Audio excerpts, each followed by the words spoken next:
অস্কারজয়ী cinema Slumdog millionaire নতুন করে ফিরছে সিকুয়েলের মাধ্যমে। দরিদ্র ছেলের জীবন সংগ্রাম আর অসাধারণ সাফল্যের গল্প এবার শুধু বড় পর্দাতেই সীমাবদ্ধ থাকবে না, তৈরি হবে টেলিভিশন সিরিজও। নতুন প্রোডাকশন কোম্পানি ব্রিজ 7 ইতিমধ্যে সিনেমার সিকুয়েল ও টিভি স্বত্ব কিনে নিয়েছে। শুরু হয়েছে সিনেমা নির্মাণের প্রাথমিক কার্যক্রম। বিস্তারিত ডেস্ক রিপোর্টে।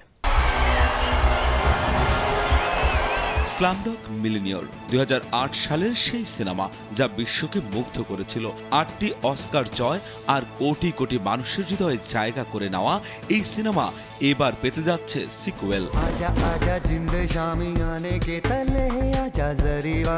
লস অ্যাঞ্জেলেস ভিত্তিক এই কোম্পানিটি পরিচালনা করেছেন প্রযোজক সতীশ শেঠি এবং অভিজ্ঞ সিএএ এজেন্ট গ্র্যান্ট ক্যাসম্যান। এলো ভিশন মুশকিল আসান অফার। যে কোনো ব্র্যান্ডের পুরনো ফ্রিজ নিয়ে চলে আসুন ভিশন শোরুমে আর নিয়ে যান নতুন ভিশন ফ্রিজ 20% পর্যন্ত ছাড়। তার এই সত্যটি কিনেছেন যুক্তরাজ্য ভিত্তিক কোম্পানি স্যালেডর থেকে। এদিকে 2008 সালে সিনেমাটির প্রযোজনা এবং অর্থায়ন করেছিল British production house film aid. Welcome back to who wants to be a millionaire. সিনেমার গল্প শুরু হয়েছিল মুম্বাইয়ের এক বস্তিতে।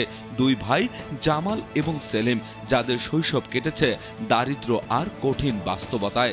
এক ধর্মীয় দাঙ্গায় তাদের মা মারা গেলে তারা একা হয়ে যায়। বস্তির কঠিন পরিবেশে বেড়ে ওঠার মাঝেই তাদের সঙ্গে দেখা হয় লতিকার, যে পরে তাদের জীবনের গুরুত্বপূর্ণ অংশ হয়ে ওঠে। জীবনের টানাপোড়েন আর সংগ্রামের মধ্য দিয়ে বড় হয়ে ওঠে জামাল। অংশ নেয় জনপ্রিয় game show who wants to be a মিলিয়নিয়ারে। প্রশ্নগুলোর উত্তর দিতে গিয়ে উঠে আসে তার জীবনের নানা কঠিন অভিজ্ঞতার কথা, যা তাকে 25 মিলিয়ন রুপি জেতাতে সাহায্য করে। কিন্তু এই জয়ের পথ ছিল বাধা বিপত্তিতে ভরা।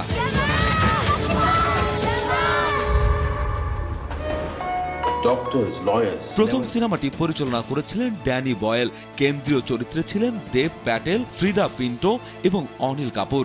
এদিকে সতীশ শেঠি এবং গ্র্যান্ট ক্যাসম্যান গণমাধ্যমকে জানিয়েছেন এই সিকুয়েলের মাধ্যমে প্রথম সিনেমার মানবিক গল্পের ধারাবাহিকতা বজায় রাখা হবে।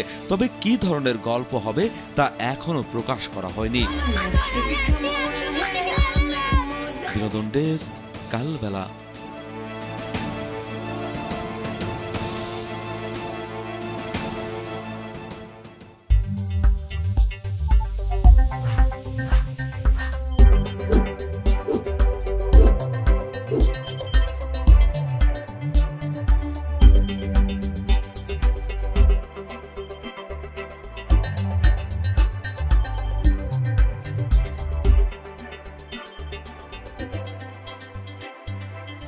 Thank you.